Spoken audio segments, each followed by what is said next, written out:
Hi, how's everybody doing? It's Paul from Magpie 24/7, back again the day after the afternoon before.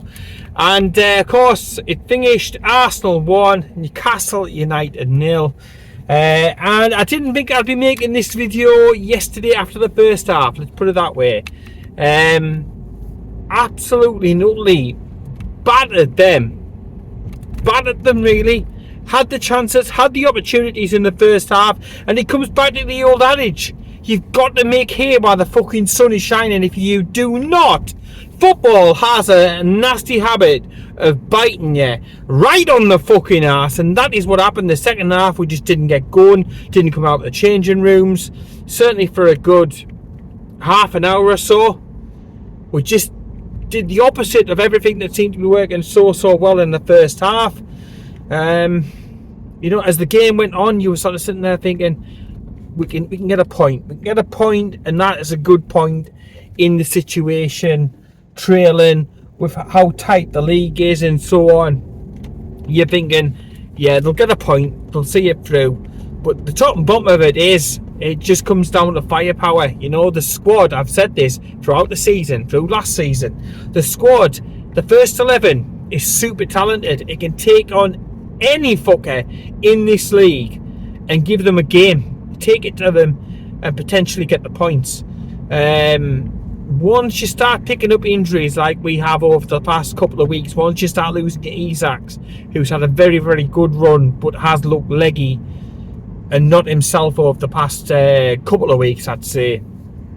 Once you lose those players, and we lost him very, very, very late in the day, it went down to the morning of the actual game, I believe. There was an issue the previous evening, went for a scan on the morning of the game. That highlighted a very small issue, and he didn't play.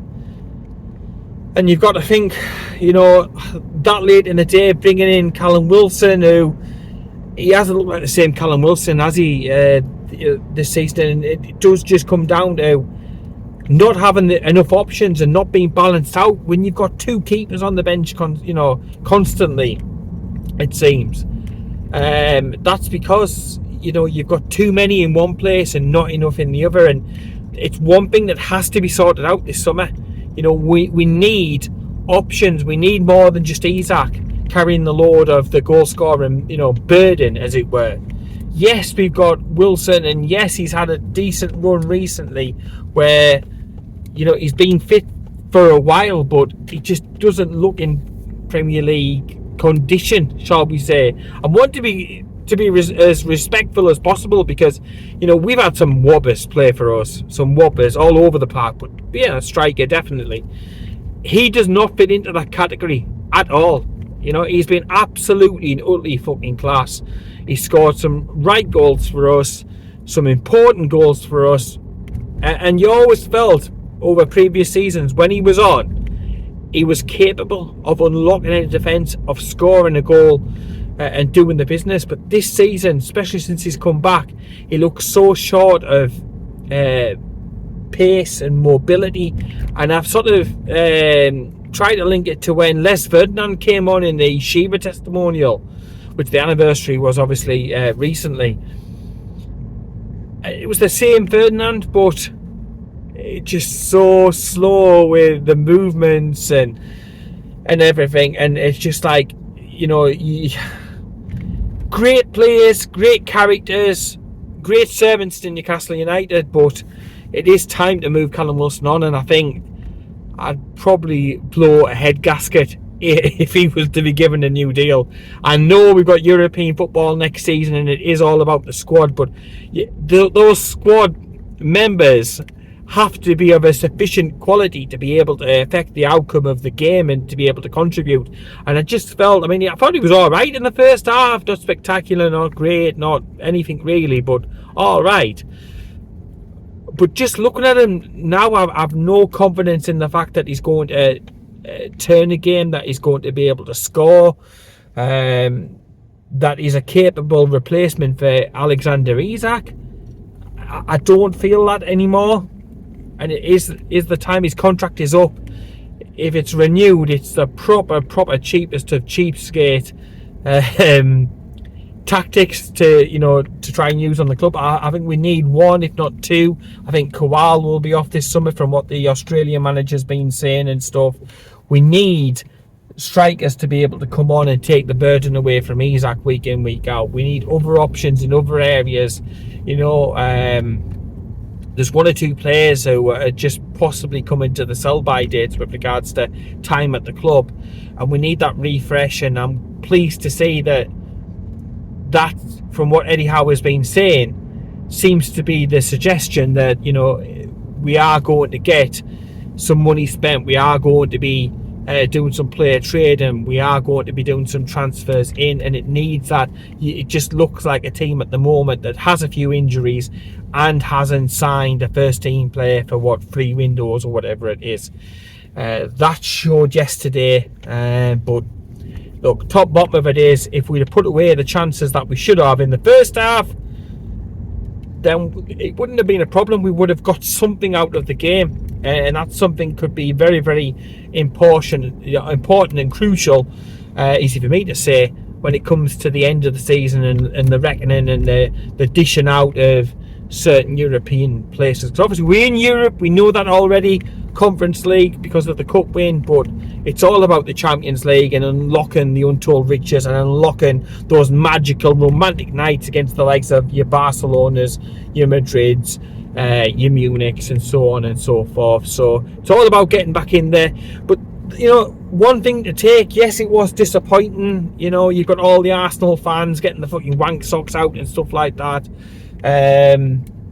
forgetting that we've already beaten them 3 times this season. But we'll park that to one side. They're finishing the season with absolutely now but a wooden spoon, and all.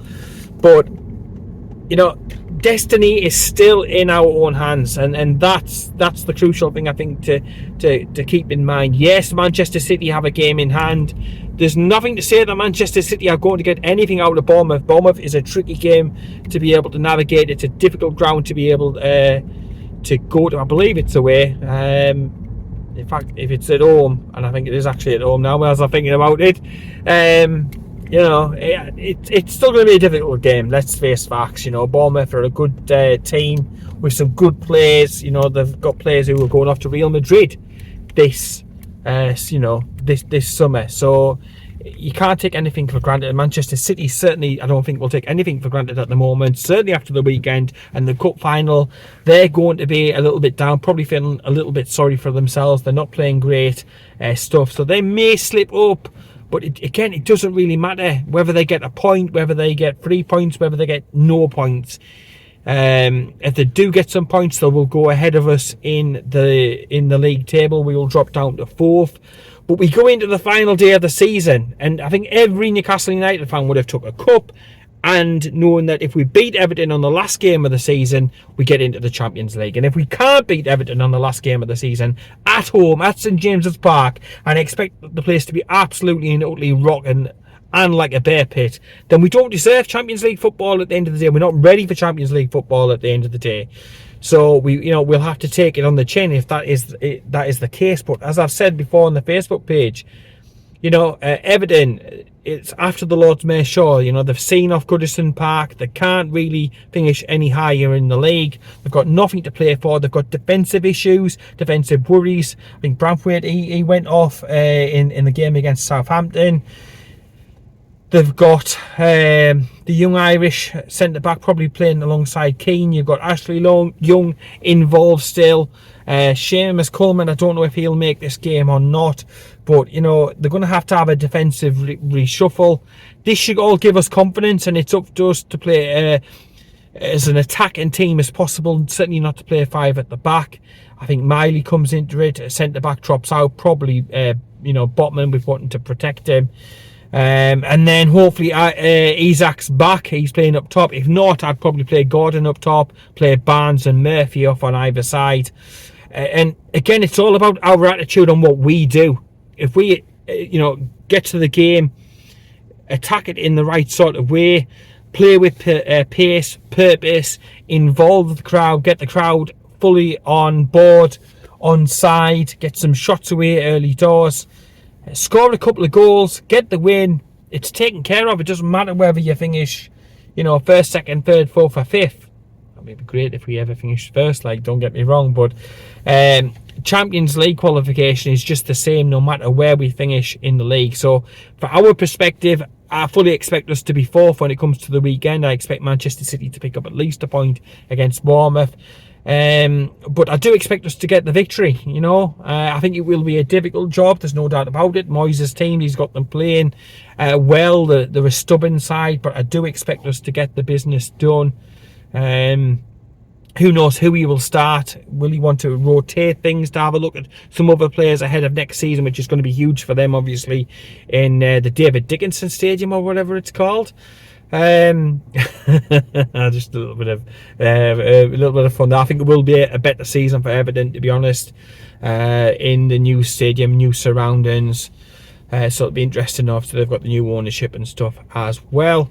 But if we get the job done, if we get the points by hook or by crook, whatever we do, we are in, and it's other teams who don't have as good a goal difference as us who should be worried, who should be concerned about the situation. So yeah, fingers crossed we get it done. Hopefully a body or two back, that would be absolutely fantastic.